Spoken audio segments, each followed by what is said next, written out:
Hello everyone. Yes, another one of these videos. I hope whoever is watching these videos, I know some of my subscribers have already enjoyed these videos. I mean, that's the reason why I'm at, and you left some really nice comments on my previous ones, which is what kind of reminded me, oh yeah, I started those videos back in lockdown 2020, didn't I? And I never carried on with them. But on the other hand, has also worked out quite well for the fact that I am producing a lot more content than I used to now, so it gives me something else that I can upload. But more importantly, I've since required a lot more tattoos since then, if you know what I mean. So at least I've got plenty of them to talk about. So yes, we are now on tattoo number 6. Yep, half a dozen already. So yeah, I mean, we're slowly catching up with real time here. So tattoo number 6 in question is actually, at least this one's quite easy to get you a nice close-up shot on. Yeah, oh, I've just realised it is, well, it looks backwards to me, but no, it might not be backwards when, oh, that's right, videos, it's like it's done in a mirror image, isn't it? That's right. So I think I'll leave that like that. Actually, that's quite nice. And that, yeah. So this tattoo, well, all of my tattoos are interesting and they have interesting stories and meanings, and that, I mean, that's why I'm doing these videos and that. But this one truly is interesting for the fact that it's well, for starters, this is what I call my sort of lockdown tattoo, kind of, in a way, because essentially we went into lockdown on officially on Monday the 23rd of March 2020, and I was scheduled to get this on the Friday before lockdown, but unfortunately quite late on Thursday evening, no less. That was a bit gut-wrenching, that's for sure. My artist messaged me saying, unfortunately the studio is closing now, so we're gonna have to postpone this tattoo, which was, yeah, wasn't fun, that's for sure. And that, so this was, I was supposed to get this on, trying to think, so it would have been Monday the 23rd, so what's that, what, March 20th I should have got this, but in the end I didn't actually get it until July 17th 2020. And some people might say, why did you have to wait that long? Because I thought you'd opened up the first opening up, didn't you? Open up in like June. Yeah, we did. Bearing in mind, if you remember, then this was before we had all of the COVID secure stuff, so it wasn't the case where, oh, in the later lockdowns that people could still stay open, but they could do like takeaways, etc., etc. Literally everything except the supermarkets and medicine, you know, chemists and that were all closed.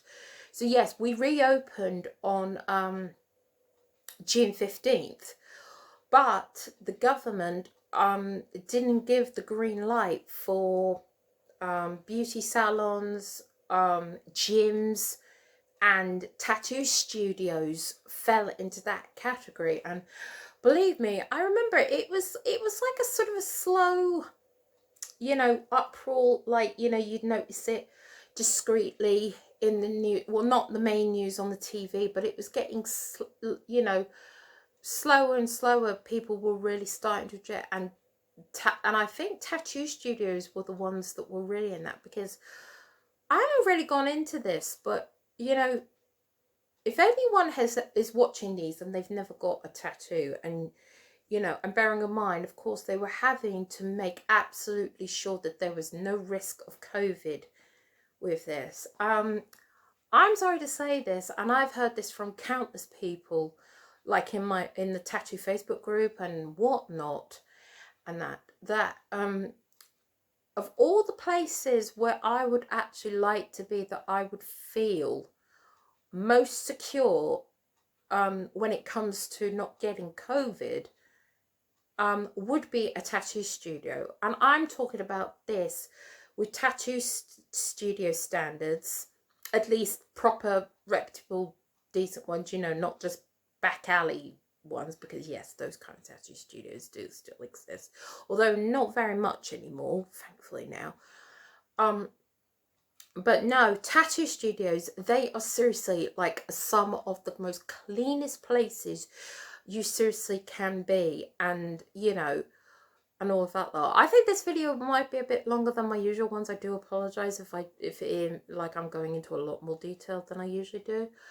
And that, but no, they are seriously, I mean, they were rigorously, whatever that word is, you know, stringently cleaned and wiped down and all of that even before COVID. But as you can imagine, after COVID, yeah, they had to wear PPE. Of course, we had to wear PPE and everything else. But yeah, I mean, yeah, so basically they had to fight to get those studios open. But when we finally got the green light, that, yeah, I think we got the green light. Of course, they always gave us a few days ahead. So if I remember correctly, I think they gave us, I'm not quite sure if it was a week like they have done on normal things, but yeah, they gave us the green light that we could open up on July 16th. And like I said, they gave us a few days ahead. So I contacted Josh. Sort of fast forwarding back to the whole beginning of this, I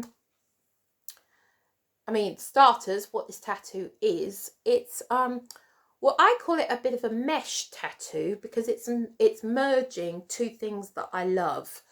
I mean, in case you don't recognize the font, but I think it's pretty recognizable. It's elvish from Tolkien's language. Yes, this is the joy of one thing that Professor Tolkien did do, is he created a entire language, as in a whole alphabet, and there is a proper official elvish website that you can go to.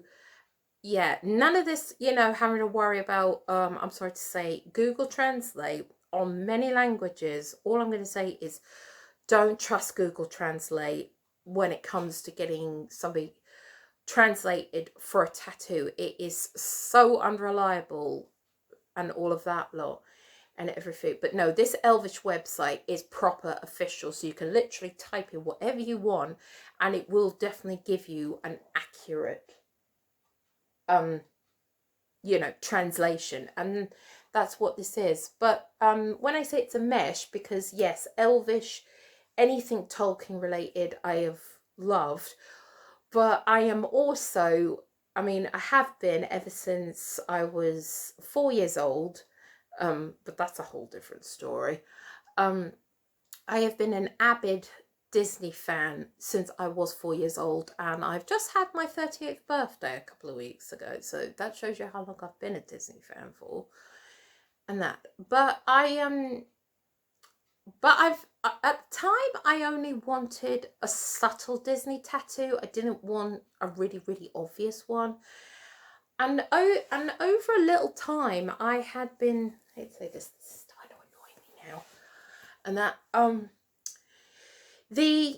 what I call the Disney intro. Now, I don't mean literally the intro, because that, all that is it's the music of, you know, from Pinocchio, you know, Wish Upon a Star, and you see the castle on that. When I say the Disney intro, I mean that that cartoon amalgamation that you see quite often. It's more usually like on the DVDs and Blu-rays and all of that lot, where you saw a lot of Disney clips all meshed together. And there was 3 lines that were like immortal words. From the magic within our hearts to the adventure beyond the horizon, there is only one Disney. And I have loved that quote for quite a while. And this literally, it definitely was a developing tattoo, because I initially thought of maybe just having that in at the top of my arm, literally just written here. And I originally thought, well, maybe I can get it done in, start my arm with it and end in it. But unfortunately, you can't. There isn't a whole alphabet for this, so that was and that. And then, funny enough, if you remember my previous video about my poppy tattoo, when I went to that tattoo convention, I met a lovely tattoo artist called Hannah Lee, and she specializes in Disney tattoos. If you want a great Disney artist up in the Northwest, I mean, she's moved about since then, but she's now in Manchester, I believe. And she had done, and I have seen a couple of other artists do this, so it's not like, but I think she, she was the first artist I did, where she'd come up with like heart tattoos and just written in simple English with some flowers on it. Different Disney quotes, like she had Hakuna Matata from Lion King, Taylor's All's Time from my favourite Disney, Beauty and the Beast. Yeah, all I will say is, don't know when, I'm in no hurry, but will I be getting Mrs. Potts one day? Oh, yes. But that will be a while from now, because there's one particular artist I want from there, and he had a waiting list at least 6 months, and that was pre-pandemic. So God knows what his waiting list is like now, if you know what I mean. But anywho, back to this. and anyway, so yeah, so she kind of gave me that idea, but I thought, do you know what, I don't particularly want all the flowers and all the paraphernalia with it. And that's how I sort of came up with it. I think I must have been thinking about it on and off for a little while. This wasn't one I literally was in a hurry to get. And then I finally thought, do you know what, yeah, I finally found that I could get elvish translated and all of that lot. And then literally once again, I won't mention her name for obvious reasons. That's a bit too personal. But funny enough, my dear friend who recommended me Tattoo Den for this tattoo, she just told me randomly that, oh, by the way, there's this tattoo studio in Cambridge that I've seen, and you know what? They do seem to have a lot of like good apprentices and good artists there. Maybe you should check them out sometime. She gave me that recommendation. And I don't know why, when I was thinking of this, of course, this is what I kind of do. When I'm looking for an artist, I'll probably go through all my artists that I follow on Instagram. And I think I'd already followed that studio. And when I looked up that studio, that's Victoria Road Tattoo Studios in Cambridge.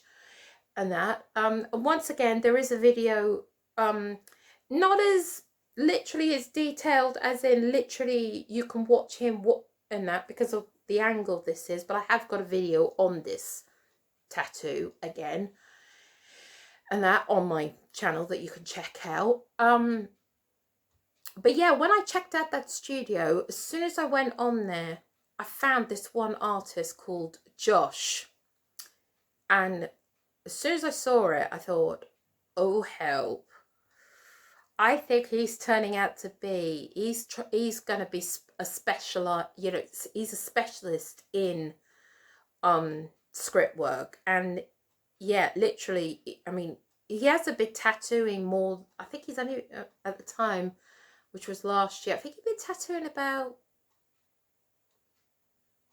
I actually don't know, but not exactly like, like 10, 20 years, he's a youngster, if you know what I mean. He's been doing it for a few years, but not exactly like, I don't know, maybe 3, 4, 5 years, maybe now or something like that. And already his script work looked great. So I hate to even think what he'll look like in the future, that's for sure. And I thought, I think I found my artist here. So, of course, when I heard that we were given the green light to get in, because I was his last artist, as in his last appointment before lockdown, I thought, well, he should prioritise me. And he did. I got in literally the next day, July 17th it was. and all of that lot. So yeah, so of course I went to Cambridge. Well, that was pretty much a piece of cake, and that was a nice change to go somewhere new and all of that lot. And most of all, the one thing I kind of liked about this tattoo was, I mean, there's no such thing as a pain-free tattoo. If anyone ever thinks that, seriously, there is no such thing as a pain-free tattoo. But do you know what? If I was to ever say what was my most pain-free tattoo, it would be this one. And that, as you'll see in the video, even though it's time-lapsed and that, you can sort of see that, you know, that I'm chatting away with him and all of that lot. And I must have asked him at least twice, and bearing in mind, he also punched this out. I mean, I know it's not, like, very, very big and all of that lot, but he literally punched this out within about 30 minutes, which I must admit I was still surprised at. But I also wasn't grumbling, because as I pointed out in that video when I was walking back to the bus, at that time the buses were only running 1 an hour. You know, they were still restricting it because of COVID and all of that lot. So it meant I could actually get the earlier bus, I remember. And that, but I must have asked him, I think it was at least twice, "You are seriously tattooing me, aren't you?" And he said, "Yes." And he said, "Why? You literally..." And that, seriously, it literally was like I could barely feel it, if you know what I mean, and all of that lot. So yeah, pretty much. The only tricky bit I had with this tattoo was the healing aspect. Now luckily I didn't have to have a touch up or anything on it, but no, I always use second skin like I've mentioned before. But unfortunately, I think it must have been maybe the way I put it on, but more importantly, we were going through a heat wave at that time. Yeah, that was the first time also I'd had a tattoo done in the summertime. Oof, yeah. All I'm going to say is, yeah, this was the first of a bit of a tattoo binge I went on. So if anyone watches these like fairly back to back and you start noticing, oh my god, you seriously, it was like, yeah, I went on a tattoo binge. You'll notice that in later videos. And that and because of that, the second skin kind of peeled off. So in the end, I couldn't use my favorite skin method with it. So I did get a few little scabs on it, but thankfully nothing drastic because of how simple it is. But and everything. So that was a bit of a pain, but luckily just good. I can't remember if it was coconut butter I used or cocoa butter. I think it was cocoa butter at the time, because I think I realised afterwards that I'd noticed that I'd used coconut butter on this tattoo, and that was the first time that I'd had serious itchy phases. So I'm starting to think that maybe coconut butter or coconut oil, I've used that previously and I've never had a problem, but I don't think it agrees with me with tattoos. So I prefer Palmer's cocoa butter versus coconut butter and that. And you know what, a lot of tattoo artists do say that that is a very good skincare for tattoos and that. I mean, after all, it's got like vitamin E and all of that lot in it, so it's very good for the skin and that.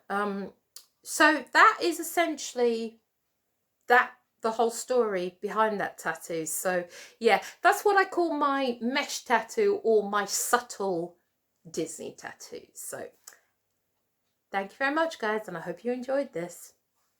Bye bye.